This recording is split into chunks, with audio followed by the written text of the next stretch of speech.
എല്ലാ ഫുട്ബോൾ പ്രേമികൾക്കും നമസ്കാരം.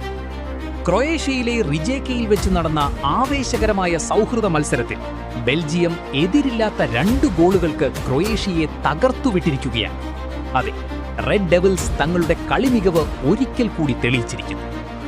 മത്സരത്തിന്റെ ആദ്യ പകുതിയിൽ തന്നെ ബെൽജിയം ലീഡെടുത്തിരുന്നു. 37-ാം മിനിറ്റിൽ യൂറി ടീലമാൻസ് ആണ് ബെൽജിയത്തിനായി ആദ്യ ഗോൾ നേടിയത്. ക്രൊയേഷ്യൻ പ്രതിരോധത്തെ മറികടന്ന് ടീലമാൻസ് തൊടുത്ത ആ ഷോട്ട് അവരുടെ വല കുലുക്കുകയായിരുന്നു. ഒരു ഗോൾ വഴങ്ങിയതോടെ മറുപടി ഗോളിനായി ലൂക്ക മോഡ്രിച്ചിന്റെ ക്രൊയേഷ്യ കിണഞ്ഞു ശ്രമിച്ചെങ്കിലും ബെൽജിയത്തിന്റെ ഗോൾ കീപ്പർ തിബോ കോർട്ടുവായും പ്രതിരോധ നിരയും പാറ പോലെ ഉറച്ചു. രണ്ടാം പകുതിയിൽ ഇരു മാനേജർമാരും തങ്ങളുടെ തന്ത്രങ്ങൾ പയറ്റി നോക്കാൻ ഒരുപാട് സബ്സ്റ്റിറ്റ്യൂഷനുകൾ വരുത്തി. 40-കാരനായ ലൂക്ക മോഡ്രിച്ച് ഇന്ന് ആദ്യ 11-ൽ ഇറങ്ങി മികച്ച പ്രകടനം നടത്തിയെങ്കിലും രണ്ടാം പകുതിയിൽ സബ്സ്റ്റിറ്റ്യൂട്ട് ചെയ്യപ്പെട്ടു.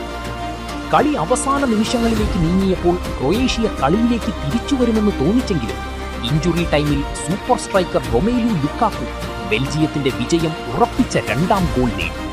ഇതോടെ മത്സരം 2-0 എന്ന നിലയിൽ ബെൽജിയം സ്വന്തമാക്കി.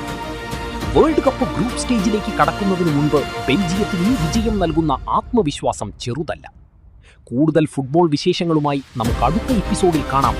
Good bye.